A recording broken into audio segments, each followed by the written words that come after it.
시작. 여호와께서 아브라함에게 이르시되 너는 너의 고향 친척과 아버지의 집을 떠나 내가 내게 보여 줄 땅으로 가라.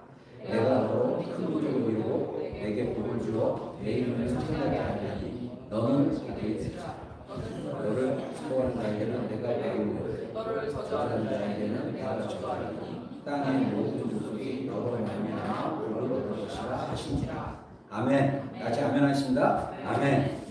자, 창세기 12장에 아브람이라는 인물이 등장합니다. 하나님께서 아브람이라는 한 사람을 불러서 그 아브람이 살았던 갈대아라는 지역, 지금으로 말하면 이라크나 막 이란 그쪽 근동입니다. 그쪽에 있는 아브람을 현재 예루살렘 이스라엘 쪽으로 하나님이 부르십니다. 부르시는 그 부름에 응답해서 아브라함이 나옵니다. 근데 하나님이 아브라함에게 약속을 해주십니다. 하나님은 언약의 하나님이십니다. 하나님은 약속의 하나님이에요. 그래서 여러분들 우리가 신앙생활하면서 하나님께 받은 바 말씀들이 있으면 그 말씀들을 가지고 붙들고 기도로 그 말씀이 성취되기 위해서 기도하는 게 굉장히 중요합니다. 하나님은 우리에게 다 약속을 줬어요. 근데 우리가 그 약속을 보지 못하거나 발견하지 못하거나 아직 알지 못할 수도 있습니다. 그 해마다 하나님이 주시는 축복들이 있습니다. 그 해마다 하나님이 우리 인생의 시즌 가운데 이 1년이라는 그 기간 안에 4계절이 있습니다. 뉴질랜드도 그렇고 한국도 그렇고. 근데 이 4시즌이 지나가는 1년 한 해 동안 하나님이 우리에게 씨를 뿌리시고 자라게 하시고 거두게 하시고 다시 심겨주시고 하는 그 리턴이 그 어떤 사이클이 1년에 한 번씩 된다면 우리가 정말 하나님을 믿음으로 바라봤을 때 정말 오늘 제목처럼 구속사적인 그런 믿음으로 하나님을 바라보고 나를 바라보고 세상을 바라볼 때 하나님이 약속하신 그 놀라운 축복을 우리가 누릴 수 있다. 이렇게 기억하시면 좋을 것 같습니다. 성경 66권이 있습니다. 창세기부터 요한계시록까지 그 66권 전체를 이게 꿰뚫는 통과하는 한 가지 중요한 주제는 뭐냐면 하나님의 구원의 이야기입니다. 자, 그래서 구속사적 믿음은 뭐냐면 구속사라는 건 뭐냐면 하나님이 자기의 백성을 구원하기 위한 하나님의 이야기가 있다는 것입니다.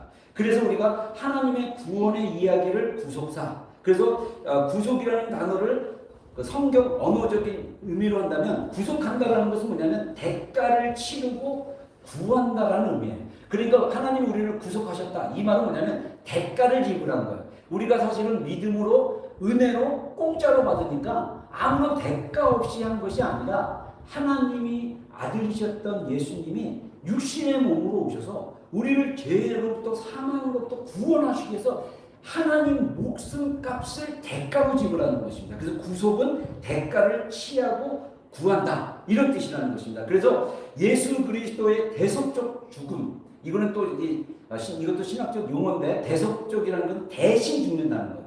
우리의 죄를 대신하여 죽으신 그 예수님의 죽음과 부활을 통해 죄와 사망에서 인류를 구원하시는 하나님의 행위가 바로 구속사다. 이렇게 이야기하고 있다는 것입니다. 그래서 우리의 구원의 이야기는 우리 개인의 이야기에만 끝나는 것이 아니라 그것을 넘어선 전 세계를 향한 인류를 향한 하나님의 우주적인 차원에서 그분의 백성, 그분의 자녀들, 그리고 창조의 세계, 더 나가서 이 우리가 살고 있는 이 지구의 세계의 역사를 회복시키는 하나님의 경륜은 뭐냐면 하나님의 경영하심이 있다는 거예요.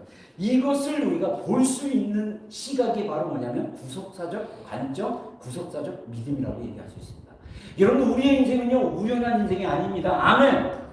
우리가 귀인으로 태어나고 한국 사람으로 태어나고 중국 사람으로 태어나고 그리고 내가 부모님을 만나서 그 부모님의 자녀가 된 거 이거는 절대 우리 인생의 우연이 아니에요. 불교는 우연이라고 얘기합니다. 그러나 우리 기독교에서는 섭리라고 얘기합니다. 그리고 하나님의 구원의 역사입니다. 그래서 제가 이 주제는 나중에 한번 시간이 되면 얘기했지만 여러분 우리가 하나님과 나와의 인생의 스토리가 있어요. 그 스토리에 자서전을 써야 돼요. 여러분 우리가 성공해갖고 자선을 쓰면 내가 뭘 성취했고 내가 어떻게 살았고 어떻게 누렸고 이거는 별로 중요하지 않아요.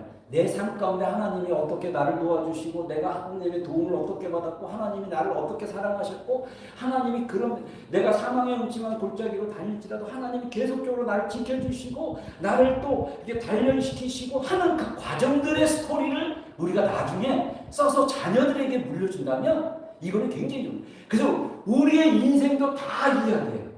우리의 사연이 있어요. 이걸 갖다가 우리가 사연이라고 해요. 우리는 다 사연이 있어요. 그 사연이 하나님을 뺀 사연은요 그렇게 지기 좋은 것이 아닙니다. 정말 하나님이 함께하는 사연으로 우리가 바라봐야 돼요. 내 인생의 스토리, 내 인생의 사연들은 다 뭐냐? 하나님의 구속사적인 관점, 믿음으로 바라봤을 때 우리의 인생을 다시 평가하고 다시 볼 수 있는 눈이 열릴 수 있다. 이렇게 얘기할 수 있습니다. 하나님이 온 세계를 운영하고 계십니다. 하나님이 경륜 가운데 모든 것을 경영하고 계십니다. 아멘. 우리의 인생도 경영하고 계시는 거예요.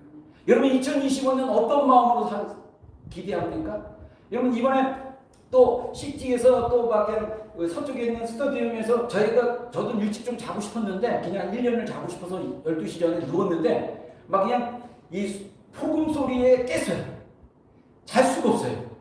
근데 다들 새해를 축하해요. 근데 우리 크리스천들은 무엇을 기대해야 됩니까?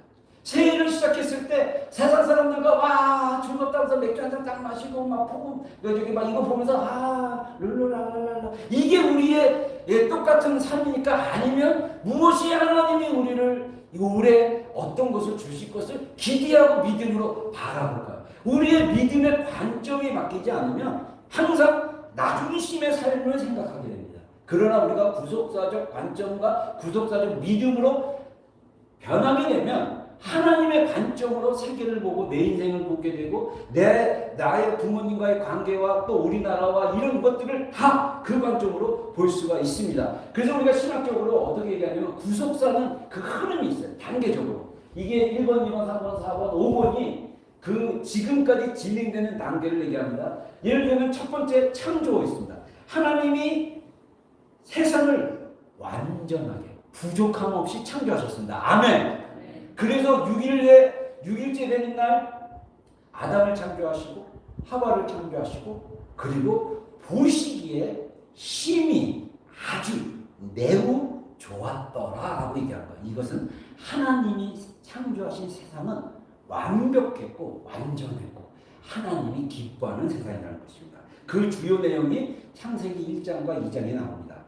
그래서 이것을 구속사적 의미로 얘기하자면 인간과 창조의 세계는 하나님과의 친밀한 관계를 위해 창조되었다. 제가 한국에 있을 때 하나님과의 친밀한 관계라는 주제를 신학교에서도 거의 못 들었어요. 교리적이고 성경적으로 이렇게 설명을 했지만 하나님과 친해야 된다.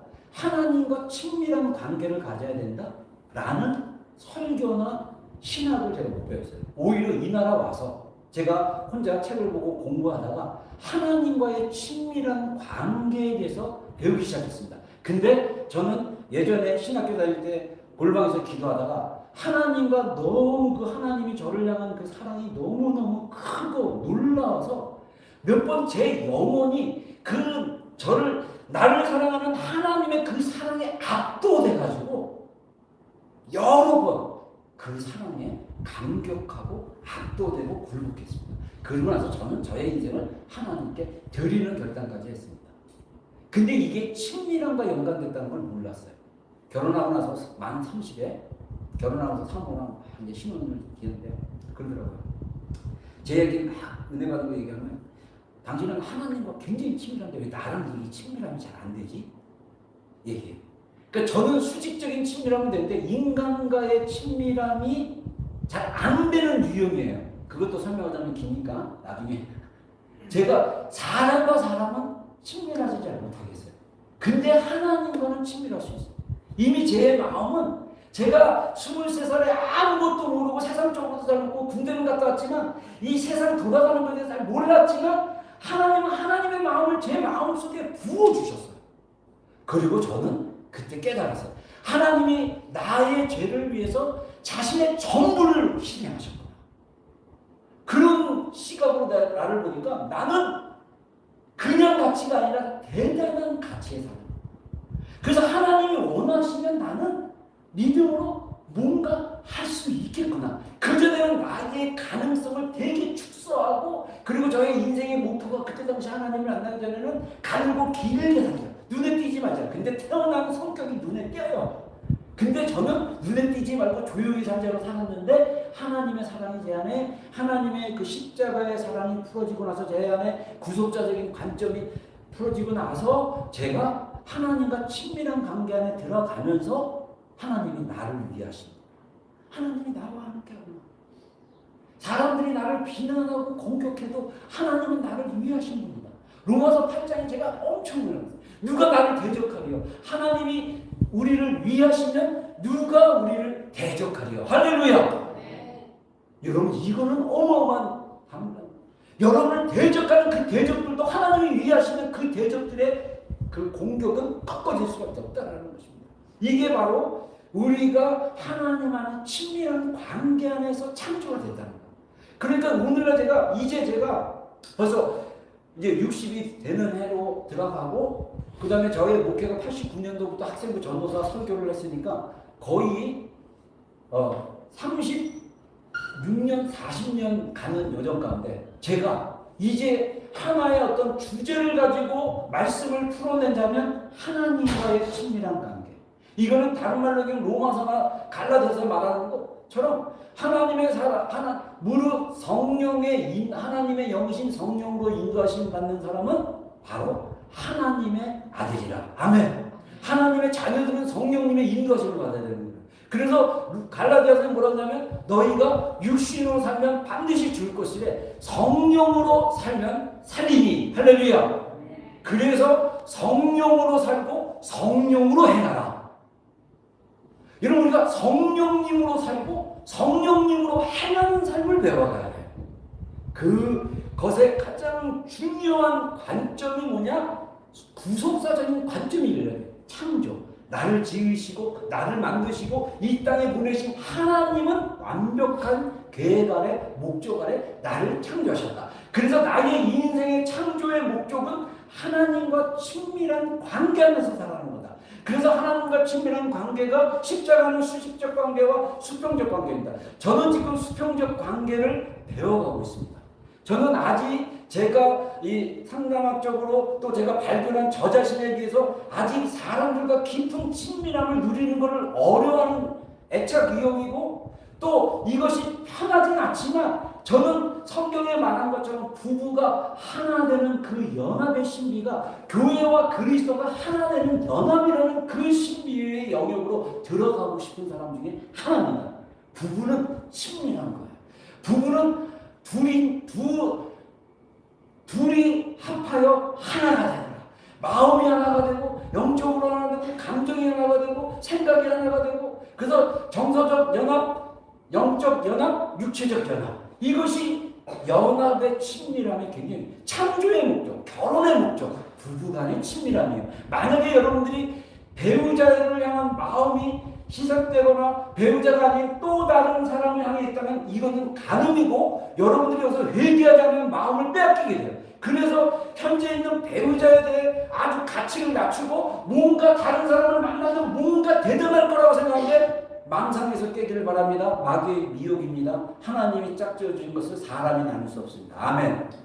물론 여러분, 이혼이라는 이 퍼센테이지가 50%를 넘었습니다. 그러나 하나님이 짝지어졌다라는 그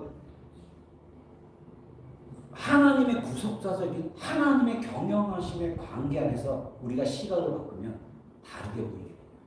근데 이거 굉장히 중요해요. 창조의 목적, 결혼의 목적, 이게 창조 안에 다 들어간다는 거죠.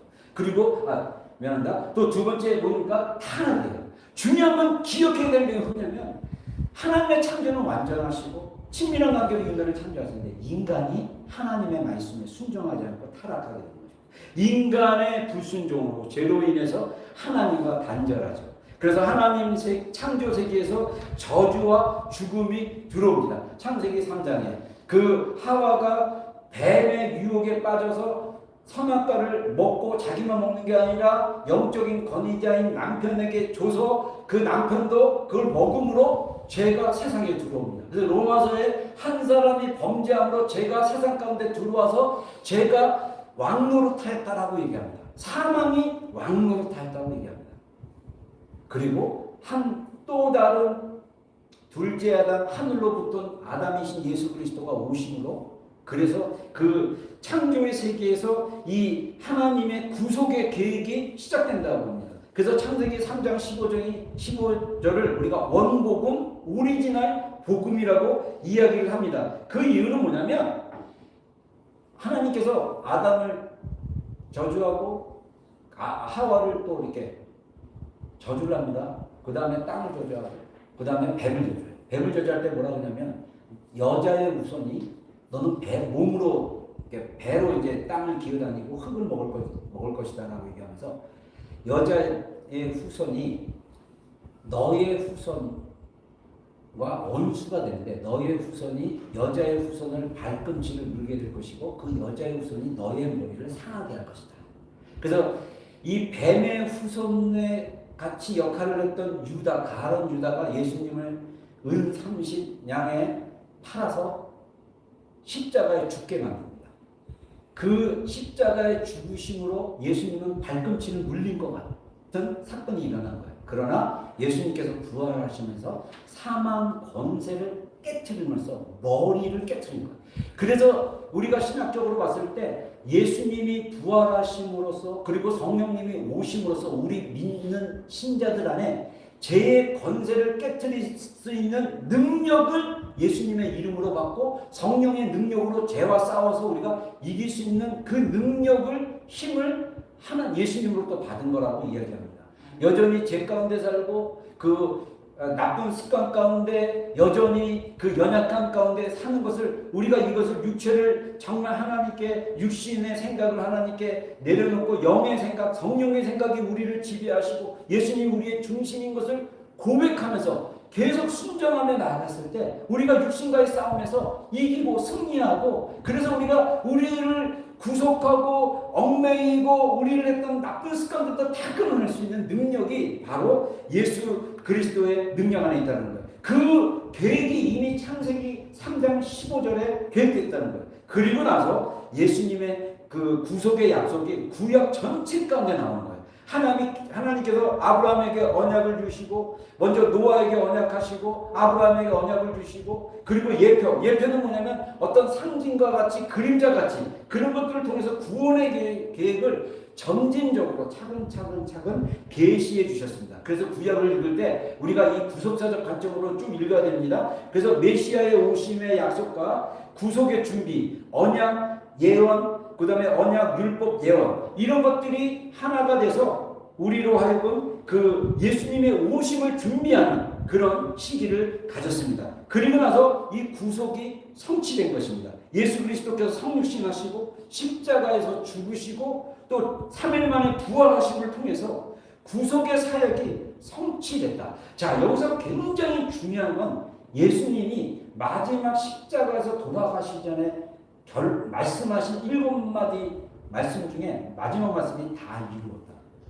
다 이루었다는 것은 예수님이 하나님께서 계획하신 그 구원의 계획이 이미 성취됐다는 거예요. 그래서 예수님을 믿는 자들은 이 죄의 사망의 건설로부터 자유케 될 수 있다는 거예요. 아멘. 여러분 우리가 죄 지면 안 돼요. 그래서 어떻게 모릅니까? 악을 선으로 이기라고 합니다. 만약에 악을 악으로 갚으면 죄를 지는 거예요. 여러분 사람들이 여러분들에게 불친절하게 하고 여러분들을 적대시하고 여러분들을 거절하고 여러분들을 회피한다 할지라도 선으로 대하십시오. 사랑으로 대하십시오. 그게 이기는 거예요. 너 나 거절해? 너 나한테 이렇게 막 했어? 그래. 나도 맞 좀 봐라. 부부가 또 그럴 수 있잖아요. 내가 원하는 방식대로 반응 안 하면 수동적 조정, 적극적 조정. 화를 내거나 수동적으로 맛있는 거 해줘야 되는데 안 해주거나 이런 식으로. 이런 식으로 이건 악을 악으로 갚는 거예요. 성경의 원리는 악을 선으로 갚는 거예요. 여러분 우리가 이 땅에서 사랑하고 축복하고 정말 이 사랑을 표현하고 나누는 것도 시간이 짧아요. 근데 우리가 이게 마음이 뺏겼어. 세상에 뺏기고 죄에 뺏기고 내가 이 마음의 주인이야. 그러니까 내가 기분이 나쁘고 내가 힘들고 내가 싫으면 옆에 사람을 괴롭혀. 이게 예수님 중심이 아닌데. 그래서 우리가 날마다 십자가에 나 자신이 못 박힌 걸 경험해. 그래서 사도 바울이 뭐라고 합니까? 내가 날마다 죽노라. 내가 그리스도와 함께 십자가에 못 박혔다라고 이야기하는 것입니다. 우리가 그것을 배우며 살아가는 것이 굉장히 중요하다는 것입니다. 그래서 이 약속, 하나님의 구속이 우리로부터 인간이 타락하여 죄와 사망 가운데 놓였던 인간의 그 인류의 그 인생을 죄로부터 사망으로부터 건져낸 거예요. 이미 건져내신 것입니다. 아멘. 근데 세상에 악이 가득합니다. 세상에 더러움이 가득합니다. 세상에 유혹이 강력한 거예요.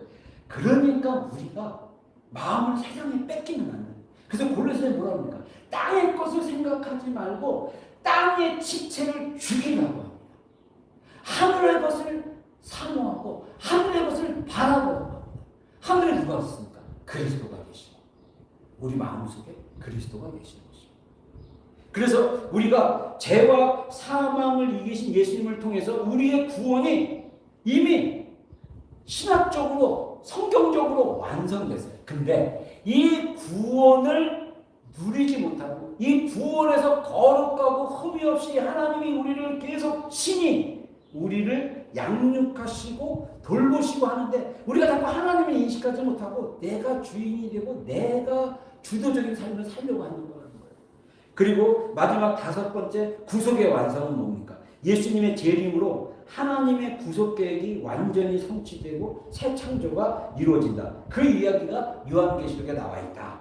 그래서 의미가 뭐냐? 새 하늘과 새 땅에서 하나님과 그의 백성이 영원히 그 새 하늘과 새 땅에 거하는 것. 이게 이제 완성된 거예요. 이미 복음은 다 이루어졌고 성취됐습니다. 우리의 구원은 이루어졌어요. 근데 우리가 60만 대 거하면서 마귀가 죄로 하여금 우리로 하여금 자꾸 타락하게 만들고 죄짓게 만들고 미혹하고 유혹하고 세상의 그 영향력 안에 우리가 굴복하고 어둠에 눌리고 괴롭고 힘들고 고통 속에서 계속 하나님을 바라보지 않고 그래서 아까 그 목사님 우리 헌금명사에 나오는 목사님처럼 고통에는 목적이 있다는 거예요. 고통을 하나님의 관점에서 바라봐야 되는데 자꾸 이 고통을 나의 관점 내에서 인간적인 데서 그래서 지난 주일날 우리 나눴던 것처럼 이 하나님을 믿어야 되는데 하나님을 믿는 우리가 자주 의심을 하게 돼요. 의심은 뭡니까? 불확실한 거예요. 불확실한 거. 하나님을 신뢰하지 못하니까 불확실한 거예요. 의심이 일어나는 거예요.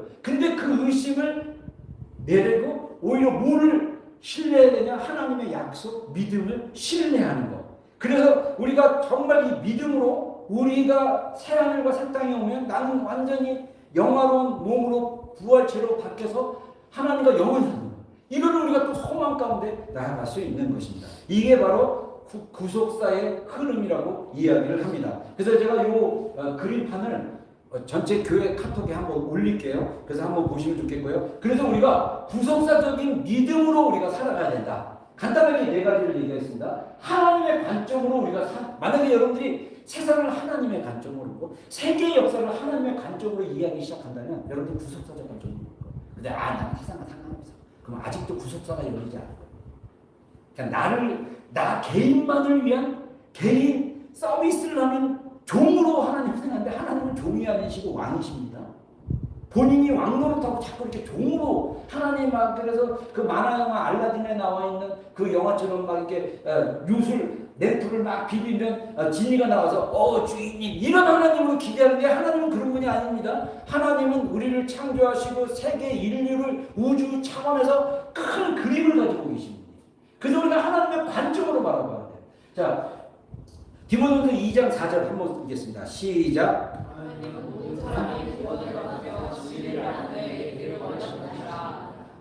예. 자, 여러분 진리는 하나님이 모든 사람이 구원을 받고 진리를 아는 데 이르기를 원하세요.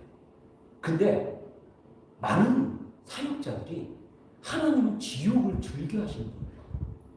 나름 신앙생활 열심히 했는데 지옥 얘기를 자꾸 해요. 하나님은 모든 사람을 구원하기를 원하십니다. 아멘. 진리이신 예수님을 따르기를 원하십니다. 진리이신 예수님과 친밀한 관계 안에 들어가기를 원하십니다. 그래서 여러분, 심판이나 지옥이 우리를 변화시키지 않습니다. 하나님의 사랑이 우리를 변화시킵니다. 여러분 보십시오. 내 자신이 변하려면요, 하나님의 관점으로 나의 스토리를 되돌아보셔야 돼요. 내가 왜 이런 마음의 상태로 살고 있는지를, 그 사연을 하나님의 관점으로 봐야 돼요. 내 관점으로 보니까 부정적이고 안 좋은 것들만 남게 돼 있어요. 하나님의 관점. 모든 사람이 구원받기를 원하시는 하나님. 모든 사람이 진리이신 예수님과 친밀한 가운데 들어가기를 원하시는 하나님. 이 하나님의 관점으로 나를 봐야 돼요. 그래서 여러분들이 구원받았다면, 여러분, 내가 계속 나는 구원받았지만 나는 하나님의 관점으로 보지 않고 계속 옛날의 육신적인 관점, 율법의 관점으로 살아가게 되면요, 피곤해요. 왜 저래? 왜 이래? 왜 이건 못해? 이래? 저래? 막 그렇게 살지 말고 하나님의 관점으로 보기를 주의 이름으로 축원합니다. 아멘. 두 번째는 뭐냐? 예수님 중심의 신앙으로 살아야 된다는 거예요. 자, 누가복음 24장에 보면요, 예수님께서 부활하셨습니다. 그래서 부활하신 예수님이 40일 동안 부활하신 예수님이 계속 머무셨는데, 머무시는 동안 계속 제자들과 함께 있는 게 아니라 만나시다가 사라지고 막 그랬어요. 그 사건 중에 하나가 엠마오로 내려가는 두 제자가, 예루살렘에서 엠마오가 되게 가까웠습니다. 그래서 이렇게 예수님이 부활한 그 사건을 목격하고 자기의 집인 엠마오로 내려가다가 예수님이 딱 변장해서, 예수님 모습인데 이들이 부활하신 예수님의 모습이 생전에 십자가에 죽으시고 부활하신 모습과 다르게 보였기 때문에 그들이 예수님을 보지를 못했어요. 예수님의 제자임에도 불구하고. 그래서 말을 하다가 예수님이 말씀을 가르칩니다. 말씀을 가르칠 때 예수님이 자신에 대해서 뭐라고 얘기하냐면, 이에 모세는 모세 오경을 얘기합니다. 우리 구약의 창세기, 출애굽기, 레위기, 민수기, 신명기, 이것은 모세가 전통적으로 유대인들이 믿고 이스라엘 사람들이 믿는 게 뭐냐면 모세가 쓴 책이다.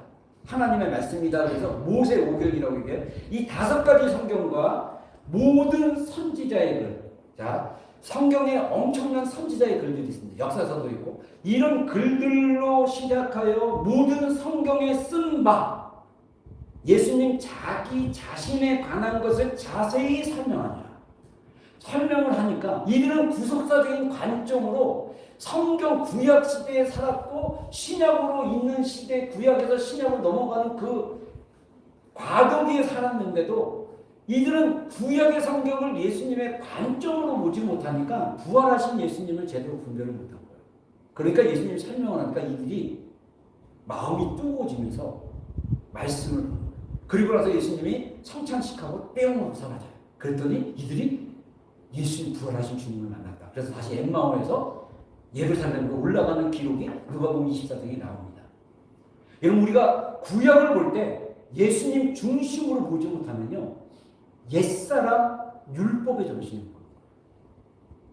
그래서 우리가 지금 우리 안에 예수 그리스도가 중심이 되려면 갈라디아서 2장 20절의 말씀을 체험해요. 이걸 믿고 믿음으로 해서 이거를 완전히 내가 깨닫고 이것이 경험되어지면 그 갈라디아서 2장 20절의 고백이 나와요. 뭡니까? 내가 그리스도와 함께 십자가에 못 박혔느니 그런즉 이제는 내가 산 것이 아니라 내 안에 그리스도가 사신 것이다. 자, 내가 십자가에 못 박혔다는 건 그냥 나의 생각과 나의 관점과 나의 멘탈리티가, 사고 구조가 내 옛사람, 이 내가는 누구냐? 사도 바울. 바리새인 중에 바리새인이요, 랍비요, 율법으로는 흥미없게 살았던 사도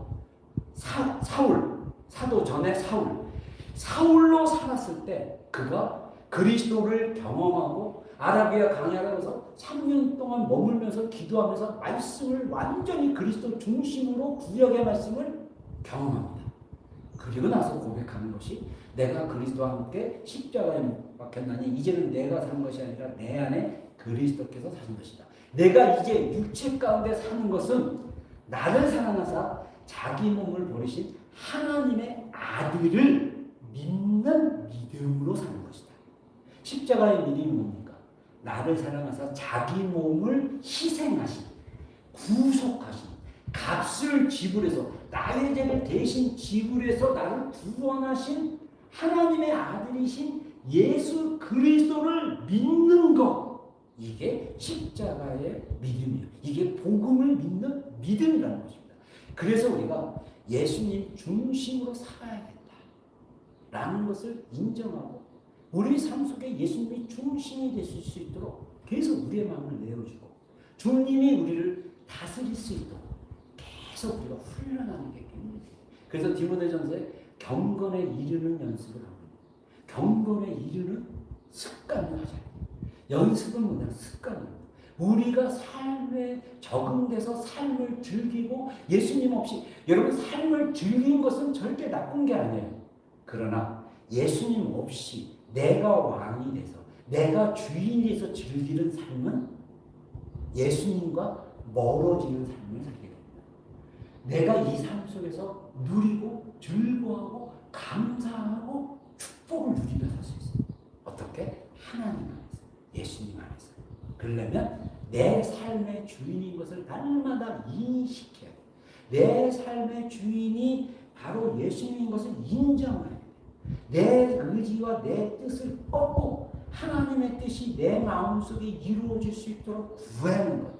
그 싸움, 그게 바로 믿음의 선한 싸움인 거예요. 이 싸움을 하는 거예요.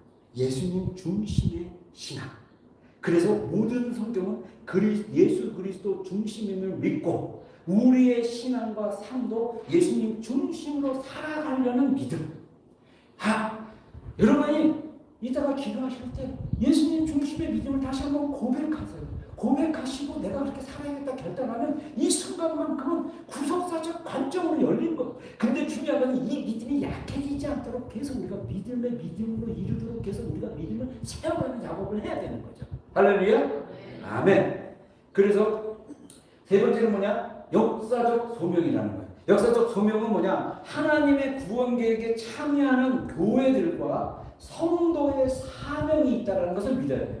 여러분 아까도 얘기했지만 우리의 구원은 나 개인 그냥 이렇게 구원해가지고 하나님께 물질적 복 받고 건강에 복 받고 그래서 자녀들도 복 받고 이거는 한국식 무속 믿음이에요.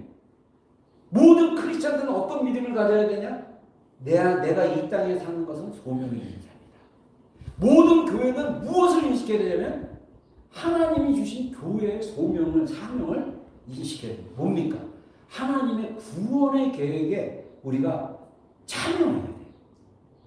그래서 사도행전 1장 8절에 보니까 한번 읽겠습니다. 시작. 오직 성령이 너희에게 임하시면 너희가 권능을 받고 예루살렘과 온 유대와 사마리아 땅끝까지 이르러 내 증인이 되리라 하시니라. 아멘. 아멘. 아멘. 이미 성령이 우리 안에 임했어요. 여러분 어떤 사람이 있는데 일편으로는 맞아요. 내가 서 있는 곳이 곧 예루살렘이다. 그러면서 내가 이쪽으로 쭉 한 바퀴 돌면 지구상에서 이렇게 돈다는 거예요. 지구가 둥그니까. 말은 맞아요. 근데 우리가 다른 민족, 다른 언어에게 또 복음을 전하는 것, 선교사들이 특히 그렇게 하지만 또 그것뿐만 아니라 우리 주변의 가족들이나 친구들에게 복음을 전해서 그들에게 하나님은 모든 사람이 구원을 얻으시며 진리를 아는 데 이르기를 원하시니까 하나님의 그 마음을 동참해서 하나님의 마음에 동참해서 우리가 같이 이렇게 나가는 거예요. 여러분 교회는요, 이게 사실 이 개념도 이 컨셉도 사실은 제가 신학교 다니고 한국에서 목회했을 때 풀어지지 않았지만 이 예수님께서 그 고난주간 동안 성전에 있는 그 장사꾼들을 다 몰아내고 그래서 우리가 성경 신학적으로 성전 척결, 그러니까 성전을 깨끗하게 합니다. 우리가 그 사건을 이야기하는데 예수님이 이 성전을 깨끗게 하시면서 뭐라고 선언하시냐면 내 집은 만민을 위한 기도의 집이다. 그러니까 교회는 기도를 하는 거예요. 근데 우리의 기도는 우리 자신의 복을 위하고 우리의 기도 제목만 하는 것이 아니라 하나님 나라와 의와 뜻과 영광을 위해서 우리가 하나님의 나라를 위해서 기도해야 되는 거예요. 그래서 이 기도가 반드시 필요합니다. 그리고 마지막 때 이스라엘 또 무너지면서 이스라엘 위해서 기도하는 게 반드시 필요합니다. 이게 교회가 가져야 돼, 성도들이 가져야 될 역사적 사명이라는 거예요. 이런 그런 사람이 없이 나는 세상이 어떻게 되든 나 상관없어. 구속사적 관점이 열리지 않았기 때문에 하나님의 구원을 개인적인 차원에서 한국적인 무속적인 신앙이 합쳐집니다. 인본주의적. 자기 중심이 아니에요. 예수님 중심으로 바뀌셔야 되고 하나님을 향한 하나님의 마음에 동참하는 거. 제가 이번 그 11월에 작년 11월에 울산에 있는 친구 교회 가서 주일 저녁 예배 때 한번 설교를 하다가 그래서 거기 전통적인 교회 좀 되게 이렇게 주일 저녁에 굉장히 많이 모이더라고 7시에. 근데 그때 우리 친구 목사가 그 10월 27일 그때 이제 광화문에서 막 차별 금지법 반대한다고 막 100만 명 모이자 그래갖고 막 난리 났었잖아요. 이 부산하고 경상도가 엄청났나 봐요. 근데 이 친구가 이제 그러면서 신목 갑자기 제가 이제 출발하는 날 아침에 이제 이렇게 잠깐 앉아 있는데 비행기 타기 전에 갑자기 연락 와가지고 카톡 와가지고 새벽 기도 끝나고 연락한 거예요. 뭐냐면 신목사, 야 우리 저녁 예배 때 설교할 때 너 동성애 반대하는 거 그것 좀 이렇게 뉴질랜드 그 동성애에 대한 것 역사 이런 것 좀 나눴으면 좋겠다 그래가지고 제가 급하게 컴퓨터 켜고 했는데 제가 동성애 반대하는 거 우리 교회 정말 역사적으로 참여했잖아요, 그렇죠? 알죠? 그 얘기했더니 우리 친구 목사가 그러더라고. 야, 너는 저기 부산의 세계로교회 손영보 목사님한테 내가 소개해줘야겠다. 뉴질랜드 이렇게 동성애 반대하는데 이런 제가 한 게 아니라 우리 교회가 있고 오한협이 찾아가서 국회의사당 찾아서 피켓 시위하고 할렐루야 피켓 시위하는데 그때 법안을 상정한 그 여자 국회의원이 나와가지고 우리 뉴질랜드 역사의 새로운 히스토리 영어로 연설하는데 히스토리의 새로운 편지를 열었다 그러는데 제가 하나님 우리가 여기 모여서 소수의 크리스천인데 특히 한국 목사들 중심으로 모여서 이 동성애 차별법은 하나님의 말씀에 잘못된 거라고 우리가 반대하는 소리를 낼 수 있게 해주셔서 감사합니다. 여러분 우리가 이스라엘을 위해서 기도하고 우리가 열방을 위해서 기도하고 가난한 자들을 위해서 기도하는 거 다 주님을 위한 거예요. 마태복음 25장에 양과 염소의 비유도 그러잖아요. 내가 줄이고 목마를 때 네가 마시게 했고 내가 헐벗을 때 먹을 걸 줬다. 주님 언제 주님이 줄이고 언제 주님이 목마르고 옥에 갇히고 병들었습니까? 너희 옆에 있는 지극히 작은 자에게 한 것이 곧 나에게 한 것이다. 여러분 구제하고 도와주고 사랑으로 베푸는 거 이거 다 뭐냐면 하나님이 이 땅을 창조할 때 사랑으로 창조했어요. 우리가 사랑으로 살기를 원해요. 할렐루야. 우리의 승질과 우리의 완악감과 우리의 고집으로 인생을 사는 것이 아니라 하나님 앞에 완전히 굴복된 자로 예수님의 사랑을 입은 자녀로 굴복돼서 사랑하며 감사하며 살아가야 되지 않습니까? 그렇게 살기에도 인생이 짧아요. 우리가 이웃 사랑하는 것도 역사적 소명, 이스라엘 위해서 기도하는 것도 역사적 소명, 전도하는 것도 역사적 이런 마인드를 가지고 사는 것 이게 바로 구속사적 믿음의 관점이다. 이렇게 얘기했습니다. 마지막으로 소망의 믿음. 현재 고난과 역경 속에서도 하나님의 구속의 역사가 완성될 것을 믿고 소망하는 것. 여러분 제가 분명히 얘기하지만 여러분 안에 고통이 없습니까? 고통 없는 사람 없어요. 다 있어요. 현재 세계에서는요. 말세에는 마지막 때는 말세에는 고통의 때라고 했어요. 왜 고통스럽냐? 자기 중심을 삼기 때문에 고통스러워요. 사실은 많은 고통이요. 내가 원하는 것을 갖지 못함으로 오는 고통이고 많은 것이 내가 가진 그 무엇을 내가 하지 못함으로 느끼는 고통이에요. 저는 성향상 강박성이 있었던 사람입니다. 이게 100% 강박적인 게 해결되진 않았어요. 왜냐하면 연약하기 때문에. 근데 장담하는 거는 90% 이상 해결됐어요. 제 안에 강박적인 게 있어요. 강박적인 것 때문에 애들한테 막 몰아붙이고 막 그런 적도 있었어요. 근데 제가 되돌아보니까 내가 강박적으로 원하는 것을 다른 사람한테 시키고 원하는 대로 움직인다고 만족이 안 돼요. 강박적으로 발동되는 모든 욕구는 그 욕구가 절대로 만족을 못합니다. 잘못된 죄로 육신으로부터 오는 욕구는요, 채워질 수가 없어요. 하나님으로부터 와야 됩니다. 하나님으로부터 채워져야 됩니다. 하나님 안에 생수가 있습니다. 내 안에 생수의 근원이 있습니다. 여기서 생수가 흘러나와야 돼요. 배터리 충전하는 게 아닙니다. 레벨업 하는 게 아닙니다. 우리 안에 생수의 강이 있습니다. 이 생수가 우리 안에 흘러나와야 돼요. 우리 안에 이 생수로 우리가 만족해야 되는 것입니다. 이게 어렵게 느껴질 수 있어요. 그래서 우리가 예수님이 내 삶의 중심인 것을 연습해요. 성경을 읽을 때, 내 삶 속에서 내 삶의 관점을 볼 때 예수님이 다스려 주시고 예수님이 주인이 돼서 이 상황을 해결해 줄 것을 기대하고 가는 거예요. 여러분, 이게 진짜 우리 안에 구속자라는 거예요. 내가 예수님의 피값으로 구원을 받은, 예수님의 피값으로 예수님 값이라는 것을 내가 그 목숨처럼 귀중하다. 예수님이 희생한 나는 소중한 존재다. 라는 것이 내 안에 깊은 가운데 오면요, 낮은 자존감, 수치심이 정말 떠나갑니다. 왜 우리가 수치심 때문에 화를 내고, 왜 우리가 낮은 자존감 때문에 괴로워하고 만족하지 못하고 있습니까? 우리는 예수님으로 이미 충분히 사랑받는 자고, 그래서 2025년 제가 기대하는 하나님의 기도, 하나님을 향한 기도, 제가 영화를 계속 기도가 나오더라고요. 하나님, 2025년 우리 교회 지체들이 하나님의 사랑받는 자녀로 살아가게 해주십시오. 하나님의 사랑받는 자녀로 이 땅에서 사랑을 받고 사랑을 주고 받고 누리는 인생이 되게 하여 주시옵소서. 그러려면 우리 인생의 소망을 하나님께 두기를 바랍니다. 아멘. 마지막으로 우리 디모데전서 4장 10절 말씀 읽겠습니다. 시작.